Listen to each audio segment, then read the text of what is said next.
আজ অত্যন্ত বেদনার একটা দিন, কারণ আমরা জানি ভয়াবহ ইতিহাসের ভয়াবহতম ভূমিকম্প হয়েছে এবং সেটাতে আরো কত মানুষ যে হতাহত হয়েছেন তার প্রকৃত তথ্য আল্লাহ তাআলাই ভালো জানেন। হয়তো আমরা ধীরে ধীরে সেগুলো জানতে পারবো। আমরা হয়তো সবসময় বুঝে উঠতে পারি না এই সকল প্রাকৃতিক দুর্যোগ, এগুলো দেখলে অনেক সময় আমরা গড় পড়তে আল্লাহর গজব বলে চালাই দেই, যেটা সবসময় সঠিক না। অনেক সময় মানুষের জীবনে বিপদ আসে, মুসিবত আসে, দুর্ঘটনা ঘটে, অ্যাক্সিডেন্ট হয়, এরকম আরো অনেক কিছু ঘটে। সেগুলো আল্লাহ তাআলা বান্দাকে পরীক্ষা করবার জন্য করেন। এই ধরনের দুর্ঘটনা যখন ঘটে তখন আমাদেরকে ভাবতে শেখায়।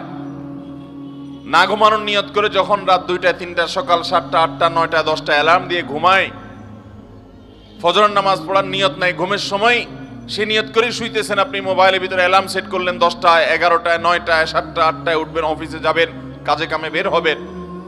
আর এর মধ্যে যদি এরকম বিপদ আপনার আমার উপরে আসে, তো আল্লাহর নাফরমানি করার নিয়ত করে শুয়েছেন, ওই অবস্থায় মওত হয়েছে। এই মওত কখনো ঈমানদারের মওত হতে পারে না। ভাইরা আমার, এই সকল ঘটনা, এই সকল মুসিবত, এই সকল দুর্ঘটনাগুলো আমাদেরকে যে কত কিছু শেখায়। অন্য আরেকটি হাদিসে আমরা দেখি নবী আলাইহিস সালাম বলেছেন, ইন্নাল্লাহা ইযা আহাব্বা কওমান ইবতালাহুম, আল্লাহ তাআলা যখন কোনো মানুষকে পছন্দ করেন, কোন সম্প্রদায়কে পছন্দ করেন, আল্লাহ তাআলা তাদেরকে পরীক্ষায় ফেলেন, পরীক্ষায় নিপতিত করেন। আমান্না বলল, আল্লাহর আনুগত্যের কথা বলল, আর আল্লাহ তাআলা সেটাকে গ্রহণ করে নিলেন। এটা সব সময় হয় না, বরং আল্লাহ তাআলা অনেক সময় হ্যামার করেন, প্রেসার দেন, এবং আল্লাহ তাআলা সবকিছুই জানেন, আল্লাহর পরীক্ষা করার কিছু নেই।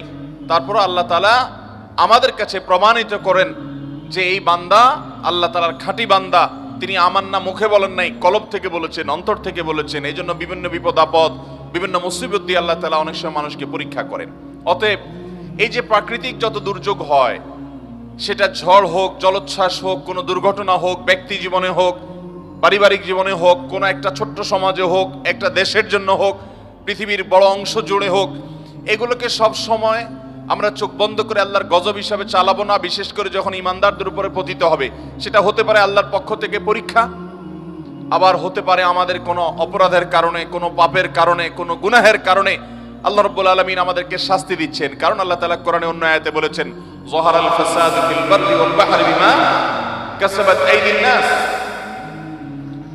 মানুষ নিজের হাতে যে সমস্ত গুনাহ কামায়, এগুলোর কারণে আল্লাহ তাআলা পৃথিবীতে কিছু ব্যত্যয়, কিছু দুর্ঘটনা, কিছু বিপদ আপদ আল্লাহ তাআলা দেন।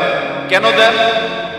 লিযিকাহুম বা'দাল্লাযী আমিলু, যাতে করে তাদের হাতের করা অপরাধ, নিজেদের কামাই করা গুনাহ, এগুলা কিছুটা শাস্তি, কিছুটা ভোগ, কিছুটা এগুলোর স্বাদ, অর্থাৎ এগুলোর প্রায়শ্চিত্ত যাতে কিছুটা তারা দুনিয়াতে করে ফেলে, যাতে করে তারা এই সমস্ত ঘটনা থেকে শিক্ষা গ্রহণ করে ফিরে আসতে পারে আল্লাহর দিকে। মোহতারাম হাজিরিন,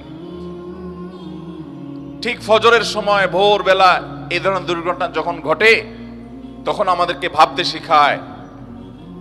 না ঘুমানোর নিয়ত করে যখন রাত 2টা 3টা সকাল 7টা 8টা 9টা 10টা অ্যালার্ম দিয়ে ঘুমায়, ফজরের নামাজ পড়ার নিয়ত নাই, ঘুমের সময় সে নিয়ত করেই শুইতেছেন। আপনি মোবাইলের ভিতরে অ্যালার্ম সেট করলেন 10টায় 11টায় 9টায় 7টা 8টায় উঠবেন, অফিসে যাবেন, কাজে কামে বের হবেন।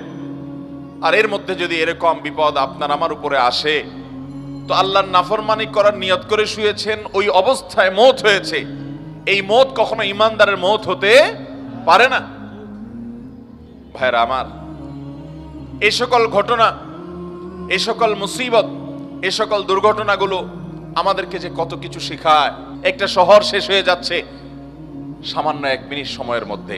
আল্লাহ রাব্বুল আলামিন কিয়ামত যে কায়েম করবেন, সূরা জিলজালের মধ্যে যে আল্লাহ বলেছেন, ইযা জুলজিলাতিল আরদু জিলজালাহা, এই ঘটনা আমাদেরকে সে আয়াতের দিকে নিয়ে যায় যে আয়াতে আল্লাহ বলেছেন, যখন এই গোটা ধরা পৃষ্ঠ, এই গোটা পৃথিবীকে প্রকম্পিত করা হবে এবং ফেটে চৌচির হবে, মধ্য থেকে সব মানুষ জীবন্ত হয়ে আবার হাসরের ময়দানে একত্রিত হবে।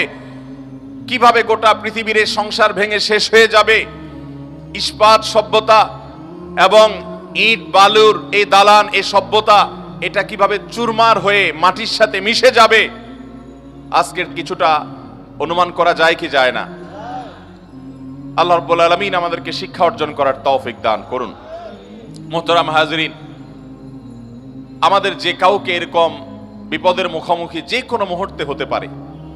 অতএব ইমানদার সব সময় প্রস্তুত থাকবে যে আল্লাহ রাব্বুল আলামিন আমাকে যদি কখনো যে কোনো মুহূর্তে নিয়ে যান, যে কোনো মুহূর্তে নিতে পারেন, আমি যেন ইমানদার অবস্থায়, আমি যেন তওবাকারী অবস্থায়, আমি যেন মুত্তাকি অবস্থায় যেতে পারি। আল্লাহ আমাদের সবাইকে সেই তৌফিক দান করুন।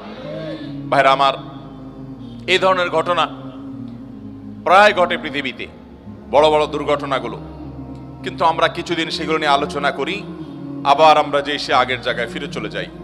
অথচ এগুলো থেকে আমাদের শিক্ষা গ্রহণ করার কথা। বিশেষ করে ভূমিকম্প নিয়ে এবং এই জাতীয় আরো অনেক প্রাকৃতিক বড় বড় ঘটনাগুলো ঘটে, যেগুলোকে আমাদের আজকের প্রজন্ম, আজকের দুনিয়া ওইটাকে রীতিমতো এনজয় করার চেষ্টা করে। ফেরাউন আল্লাহ তাআলা তার ভিতরে কিছু অলৌকিকত্ব দিয়েছিল, কিছু পাওয়ার দিয়েছিল, সেও মনে করেছিল যে আমাকে আর ঠেকায় কে। ঈমান আনে নাই আল্লাহর নবীর প্রতি, ঈমান আনে নাই আল্লাহর দাওয়াতকে, আল্লাহর নবীর দাওয়াতকে গ্রহণ করে নাই। আল্লাহ রাব্বুল আলামিন তাকে ধ্বংস করেছেন, ধ্বংস করে তার লাশ আল্লাহ তাআলা রেখে দিয়েছেন এবং কোরআনে আল্লাহ তাআলা আয়াত নাজিল করেছেন, কাযালিকা নুনাজ্জিকা বিবাদানিকা লিতাকুনা লিমান খালফাকা আয়া। ও ফেরাউন, তোমার পরে পৃথিবীতে যারা আসবে তারা যেন তোমার লাশ দেখে শিক্ষা গ্রহণ করে, এই জন্য তোমার লাশকে আমি হেফাজত করব, আল্লাহ কোরআনে ওয়াদা করেছেন। এটা পচতে দেওয়া হবে না, যেভাবেই হোক মানুষ এটাকে সংরক্ষণ করতে পারবে, এটা রেখে দেওয়া হবে মানুষের শিক্ষা গ্রহণের জন্য। কিন্তু মানুষ খুব কমই শিক্ষা গ্রহণ করে। নবী করিম সাল্লাল্লাহু আলাইহি সাল্লামের হাদিস থেকে আমরা জানি, কিয়ামত যত নিকটবর্তী হবে ভূমিকম্পের পরিমাণ তত বাড়বে, ক্ষয়ক্ষতির পরিমাণ তত বাড়বে, মানুষ যত দালান কোঠার সভ্যতাকে বড় করবে, কিয়ামত যত নিকটবর্তী হবে, এগুলো সবগুলো কিয়ামতের আলামতের মধ্যে থেকে একটি। এই ভূমিকম্পের পরিমাণ যত বাড়তে থাকবে, কিয়ামত যত কাছাবে, ঘন ঘন ভূমিকম্প সারা পৃথিবীতে হবে। এর ভিতরে বড় আলামত সমূহের মধ্যে থেকে একেবারে কিয়ামতের কাছাকাছি সময় গিয়ে যে ভূমিকম্পগুলো হবে, সেগুলো একটা হবে পূর্বে, একটা হবে পশ্চিমে, ভূমি ধসের ঘটনা ঘটবে, একটা হবে মধ্যে। এরকম বড় বড় ভূমিকম্প হবে, ভূমি ধসের ঘটনা ঘটবে, যে গোটা পৃথিবীর সকল সিস্টেমকে প্রায় ধ্বংস করে শেষ করে দিবে এবং জানান দিবে যে পৃথিবীর আয়ু শেষ হয়ে এসেছে। আমরা আজ যে ভূমিকম্প করে মনে করছি না, এটার সাথে ধর্মের কোনো সম্পর্ক নেই, এটা নিছক বৈজ্ঞানিক বিভিন্ন সূত্রের আলোকে আমরা বলি যে এই কারণে হয়েছে, সেই কারণে হয়েছে, সেগুলো অবশ্যই সত্য হতে পারে, সেগুলোর সাথে কোনো সাংঘর্ষিকতা নেই। যেমন কেন ভূমিকম্প হয়, ভূমিকম্প কেন হয়, আজ থেকে শত শত বছর আগে ইমাম ইবনুল কাইয়িম রাহমাতুল্লাহি আলাইহি ভূমিকম্পের উপরে অনেক গবেষণা তার আছে। সেই গবেষণাগুলো পড়লে আমরা অবাক হয়ে যাব যে এত বছর আগে ইসলামের ইতিহাসের একজন বড় ইমাম, অনেক উঁচু মাপের একজন গবেষক, কিভাবে তিনি গবেষণা করে এই সমস্ত কারণগুলো আবিষ্কার করেছেন। আমি নিজে ইবনুল কাইয়িম রাহমাতুল্লাহি আলাইহি এর এই সম্পর্কে গবেষণা পড়ে সমসাময়িক বিজ্ঞানীরা আজকের যে সায়েন্স এবং বিজ্ঞান ভূমিকম্পের যে কারণ দর্শায়, এটার কারণ যেগুলোকে ব্যাখ্যা করে, উল্লেখ করে, সেগুলোর সাথে মিলালে দেখি অবিকল মিলে যায়। অবাক করা বিষয়, সে তখন তিনি গবেষণা করে গেছেন। এরকম বাহ্যিক কারণ থাকতেই পারে। পৃথিবীর ভূপৃষ্ঠের নিচের গ্যাস যখন কমে যায়, সেটা ভূমি ফাটলের মাধ্যমে হোক, আগ্নেয়গিরির মাধ্যমে হোক, প্রস্তর পরে যখন নানান কারণে পৃথিবীর এই নিচে দেশে তলদেশে ফাঁকার সৃষ্টি হয়, সেটার কারণে জমিন দেবে যায়, ভূমিকম্প হয়। এরকম নানান বিষয় বৈজ্ঞানিক গবেষণা উঠে এসেছে। এগুলোর সাথে কোন হাদিসে কোনো ইসলামের দৃষ্টি হলো, কোরআন এবং হাদিসের দৃষ্টি হলো আরো পেছনে। যেই কারণেই হোক না কেন, ওই কারণের পরের কারণ, তারও পরের কারণ, তারও পরের কারণ, যেগুলো সেগুলো বিজ্ঞান আর বলতে পারবে না, একজন ইমানদার বলতে পারবে আল্লাহর হুকুম হয়েছে, সৃষ্টি জগতের মালিকের ফয়সালা হয়েছে, তাই হয়েছে। অতএব আমরা অনেক কারণ বলতে পারবো। এখন যদি বলা হয় যে গ্যাস কেন বের হয়ে আসলো ফাটল দিয়ে, আগ্নেয়গিরি দিয়ে, এটার বিকল্প কেন থাকলো না? জলোচ্ছ্বাস হলো, ঘূর্ণিঝড় হলো, নিম্নচাপ তৈরি হলো, কেন নিম্নচাপ তৈরি হলো সাগরে, তার কারণ কি? আপনি কারণ ব্যাখ্যা করলেন, সেই কারণের আবার কারণ কি? এই মুহূর্তেই বা কেন হলো, এখানেই বা কেন হলো? এগুলোর ব্যাখ্যা আপনি বলতে পারবেন না, কিন্তু ইমানদার বলতে পারবে।